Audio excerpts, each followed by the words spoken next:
Alright, this is pretty much what we have now. It's definitely been a while since I've done a video. So I went ahead and just got a manual transmission for the Q. This is a 5-speed manual from a 91 300ZX Z32 that I'm in the process of refreshing. Which I'll be going over in this video of showing everything that we're repairing, replacing, fixing, etc. A couple things, unfortunately, I didn't capture the recording of putting the shifter on and doing the repairs over here, as we have a new control rod boot, and then obviously installing the shortened shifter bracket from excessive manufacturing. This is pretty straightforward. You're just undoing these bolts, pulling the bracket off, or the original bracket off, putting the new one on. The main difference is that you're cutting the original control rod to fit this shortened adapter. And then this is the short shifter that, if you don't have a press, is probably best to get this, because otherwise you have to press out one of the studs on the stock shifter, which I tried to do, but it just started bending. So I just ended up buying this. It was on like 60 bucks, not a big deal. But if you want to replace this boot, if you have one that's torn, as mine was, and I'll show pictures of how it looked before, then you need to take this plate off, which is really simple. The only thing you want to keep in mind is there's a spring right behind this bolt that has a check ball in it. If you have it sitting like this, it's not going to fall out. Just be aware that it is there. So when you pull this up, the spring will pop up. I just left it in place. But once you pull this plate off, the control rod runs all the way through here, and there's a roll pin that you need to knock out so that you can pull this shaft out. And once you pull the shaft out, then you can just slide the boot on, slide it back in, and then hammer the roll pin back in, and that secures it again. May not be necessary if your boot's still in good shape, but mine was completely gone. On top of doing this, I also did the rear main, or rear output seal on the transmission. This is also pretty straightforward, pretty simple. And this cover, you can just knock off with a rubber mallet. Just hit it from, back here. Actually, it might be a little hard to see because you don't have any light. But, yeah, so this cover here, you can just get it from the back with a rubber mallet, give it a couple good swings and it should break loose. I actually used a wire wheel to break up the rust and corrosion that was on the back of this, just to try to help it a little bit. Make sure that wasn't causing it to stick, but once you pop that out, you can use a steel puller, and it'll pop right out, and then you just reinstall it, or with the new one, which you might be able to see, but it's hard to tell that it's actually new because it's, a seal. Other than that, though, we also replaced, which I have video of, so I'll show that on how to replace this. We replaced the front pump gasket and the front input shaft gasket, or seal, I should say. And we have a new clutch fork, which is a Z1 unit. So this might not be necessary, but I was looking into it, and the stock Z32 clutch fork, which I can actually show you over here, is just stamped steel. So you can see the difference here. So this is the stock unit, and you can see this is just kind of a stamped steel unit, which allegedly can flex with some tighter clutches or stiffer clutches. And then this is the Z1 unit, which is a cast unit, and it's supposed to be for a 350Z, but they will go into the Z32 transmissions. We've got an interior clip to clamp it to the pivot ball, and new throwout bearing, new sleeve, which came with this, or I should say the sleeve came with this. This throwout bearing came with the clutch kit, also from Z1. Let's see. If I can show you.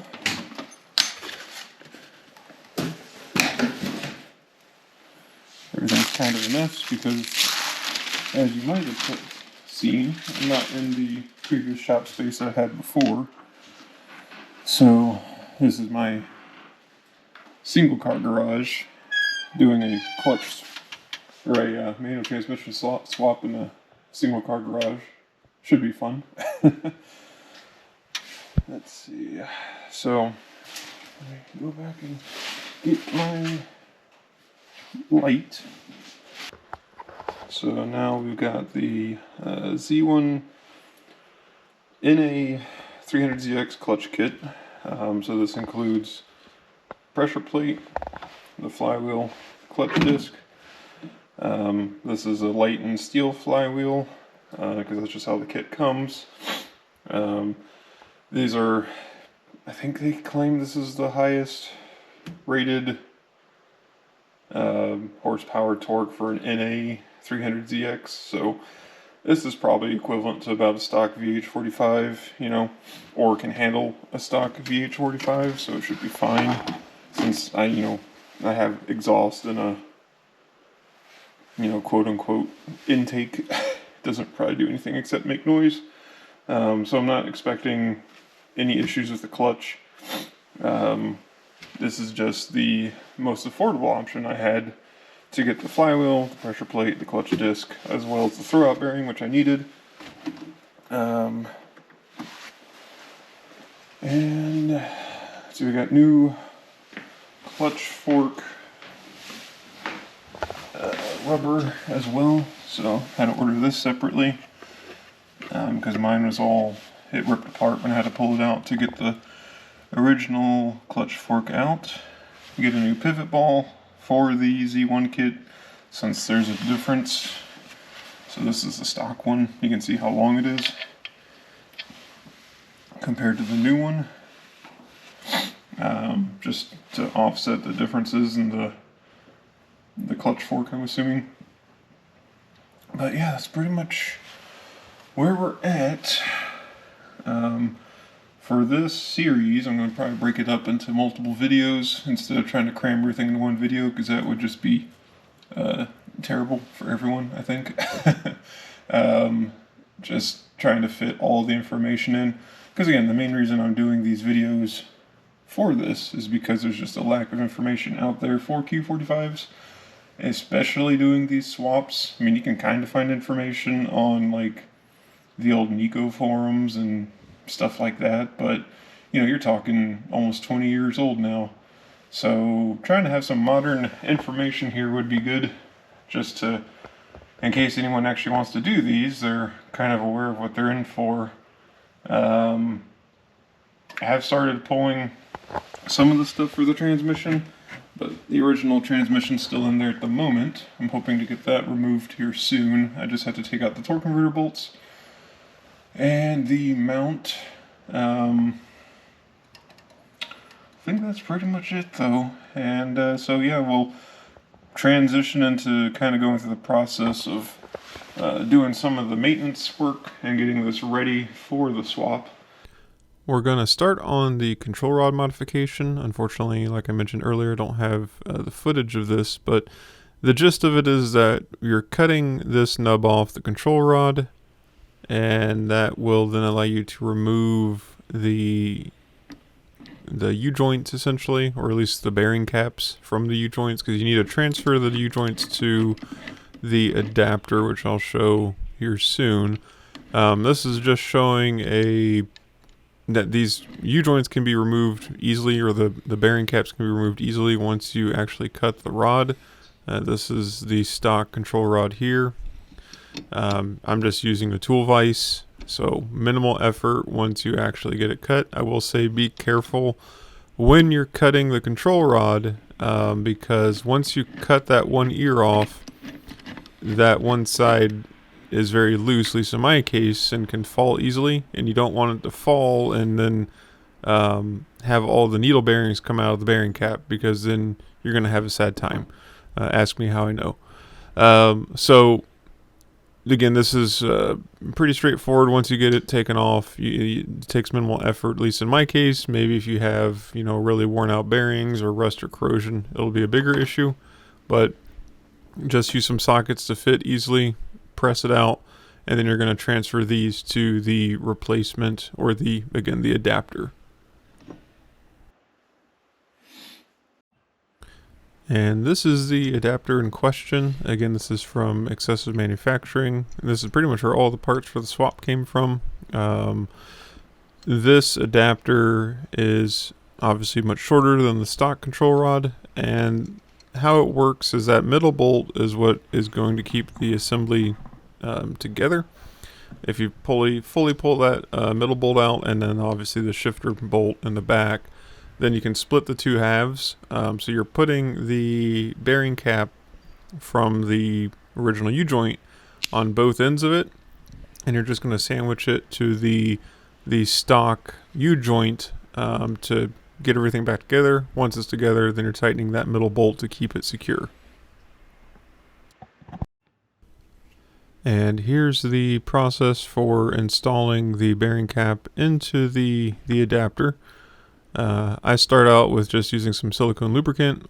You can probably use any, grease or lubricant, penetrating oil, whatever you want to use. Doesn't really matter. Everything's new here, so it all goes together pretty easily. And the bearing cap didn't have a lot of corrosion or anything. Just wipe it off, clean it up the exterior once you push it out of the original unit. And we're kind of doing the same thing here that we did with removal. Again, I'm using the tool vise to install this, just with the socket that fits the outer edge of the assembly well, without pressing inside the needle bearings or pushing outside and getting stuck. So yeah, just again, minimal effort here, and you're just doing this to both sides of the adapter to get the bearing caps in, and then you can go in for reassembly.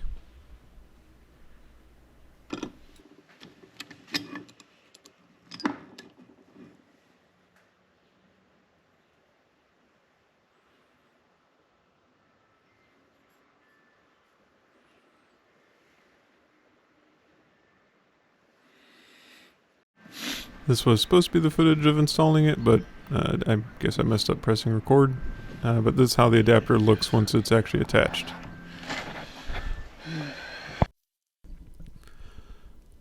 So now we're moving on to the front pump cover removal and servicing process.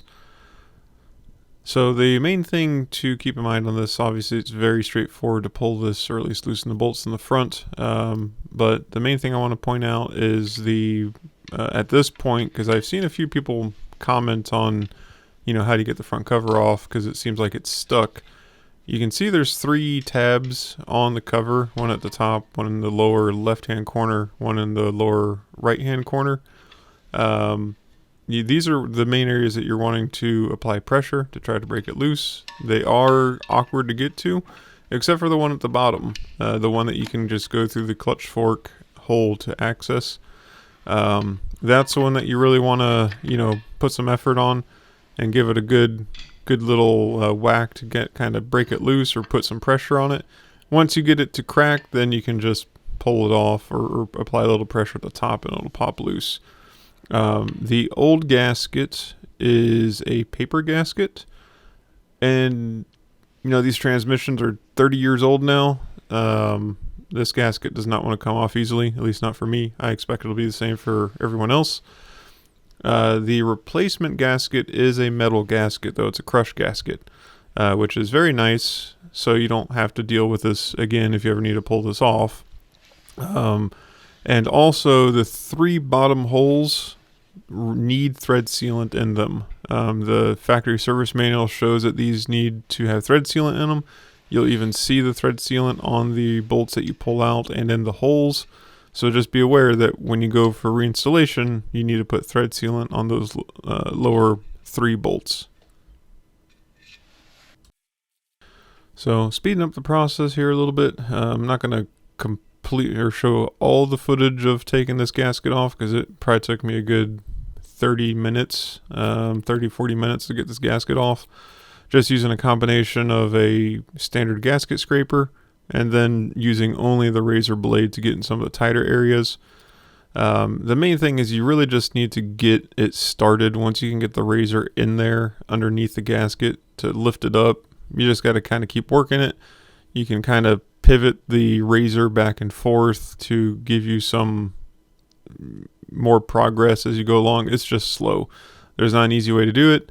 You could, in theory, use like one of the plastic grinding discs or the whiz wheels, whatever you want to call them, which are made for getting essentially gasket material off of aluminum surfaces. My issue with that is then you're spraying a bunch of, old paper gasket and pieces of the plastic abrasion wheel into your bearings, which I'm, not really a fan of. May not hurt anything because I'm just going to service this transmission before I actually fully install it anyway by draining all the fluid, but I don't want any contaminants directly in the bearings. So that's why it's all done by hand. Time consuming, yes, but it's at least I'm not getting a bunch of stuff in the bearings, and for the most part everything goes pretty smoothly at this point.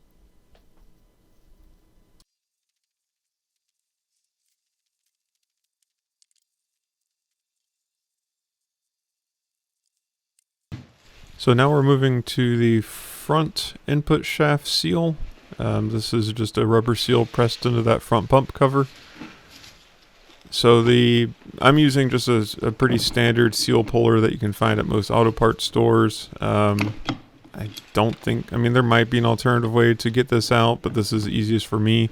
There is a weep hole at the bottom of the tube on this front cover seal. I would recommend using that weep hole channel to put the actual seal puller through, as it kind of aligns it and gives you a little bit more leverage without fear of actually doing any, scraping the bearing surfaces. You just want to be really careful here as you're positioning the seal puller to make sure that it's actually contacting the seal and you're not digging into the side of the sealing surface. So just go really slow. If it feels like nothing's moving, don't force it. Kind of back off the seal puller a little bit, reposition it, give it another try. Also, I'm doing this on a tool vise. If you had a standard vise where it's not moving around, this is even easier and can give you a little bit more precision, but still works out with just using the tool vise. I do miss my big vise from my other shop. I don't have any space for a big vise right now. Unfortunately, I kind of missed some of the footage for getting the seal actually installed. The seal is mostly installed at this point, but there is a little bit of a gap, so this is just me hammering it down to finish it off. You would use a 32 millimeter socket. This fits the seal pretty much exactly. You don't need to use like a big heavy duty hammer. I was just using a soft mallet or a dead blow hammer to hammer it down, and then I use this is just like a bit driver without a bit on the end of it. And I use that to walk the edge of the seal just to confirm it's fully seated and it feels even as you're walking across the circumference of the seal. Make sure you don't feel any high spots or low spots. This is just kind of a secondary follow-up to using the socket just to make sure everything feels flush as you're working around it. A little hard in the video to actually see the seal fully seated because of the lighting and just you really have to have it at a good angle to see it. But yeah, at this point I'm just confirming it's fully seated and flush against the cover, which it is. So we're done there. And if you're curious, I was holding this front cover by the clutch ball or the pivot ball, and then the tube is resting flat on the table. So everything is flat, so that we're not putting too much pressure on the tube itself. Alright, now we're going back for reassembly of the front pump cover. Just cleaning everything off now with some brake clean that I sprayed on the rag, wiping down Everything that has any old oil or just some debris from the gasket that got onto some of the the shaft and close to the bearings, just clearing all that off.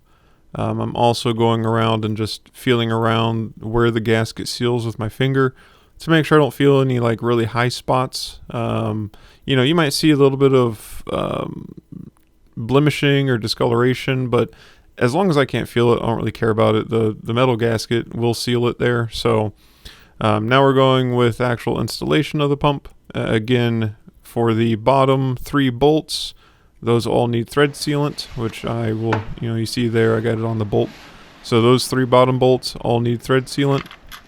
And then we're just tightening it up. I think the torque specification for these is like 15 to 20 foot-pounds. I just torqued them to 15 foot-pounds, and that should get you squared away.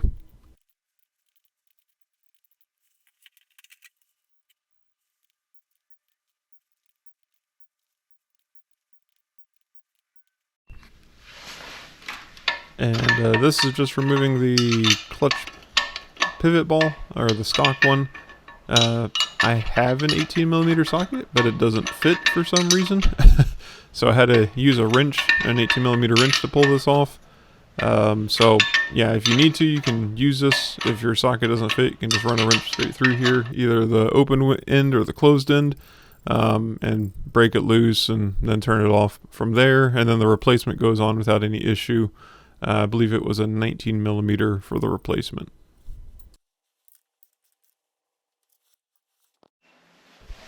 And now we're moving on to the throwout bearing installation. So I bought the throwout bearing installer tool from Z1 Motorsports to try to make this a little bit simpler, since I don't have a press, or at least a good press. So yeah, it's basically just two sleeves that you will fit inside the actual throwout bearing assembly, and it's putting all the pressure on the back. I don't want to say bracket, but it's the backing plate of the actual throwout bearing. So you're not putting any pressure on the bearing itself. You're just putting it on that metal backing. So lubricating everything again with some silicone lubricant. You can use whatever. I'm sure it doesn't really matter. Just so that it will help slide it down a little bit easier. The tool seems to work fine. It kind of like wobbles down, not the tool itself, but the throwout bearing kind of wobbles back and forth as it's tightening it up. I don't know if that's just how it is. I was kind of expecting more of a more linear straight down, but it just kind of wobbles back and forth until the bearing's fully seated. So just keep that in mind. I kind of went really slow with it because it kept wobbling. I didn't want it to get too crooked, so I kind of took it off back and forth to adjust it to where it would be centered again. But eventually, it kept getting kind of crooked, and I just hammered it down with the impact, and it fully seated.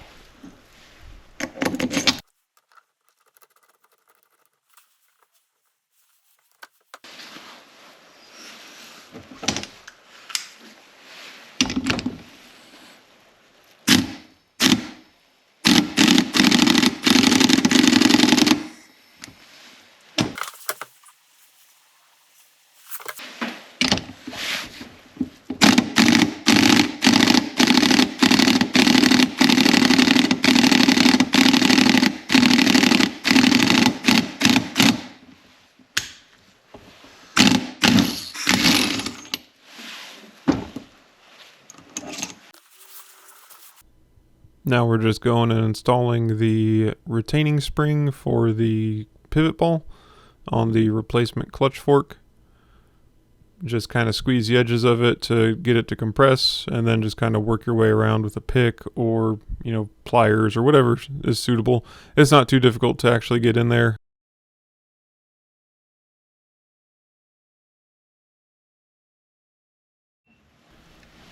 And now we're going with the assembly of the clutch fork and throwout bearing. I'm using a high temp ceramic lubricant or caliper grease.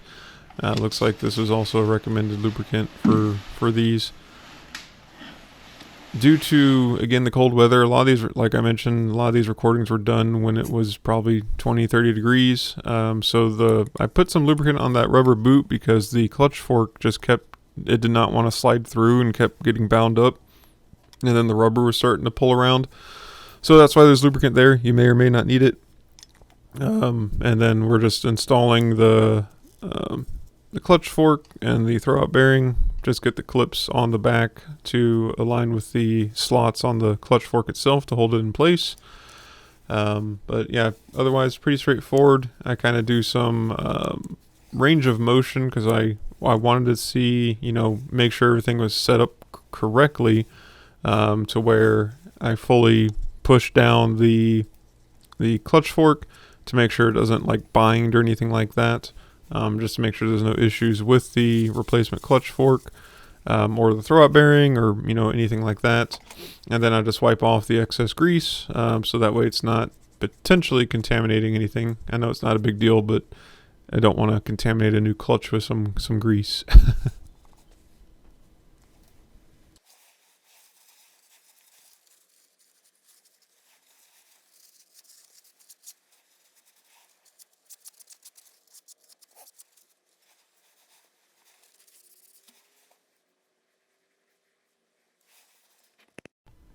And that'll do it for this video. That should have covered everything for prepping this transmission for the swap into the Q45.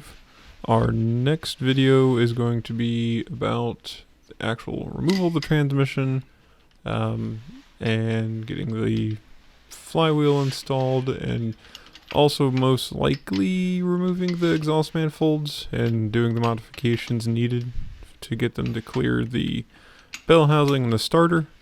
So thanks for watching, and I'll see you then.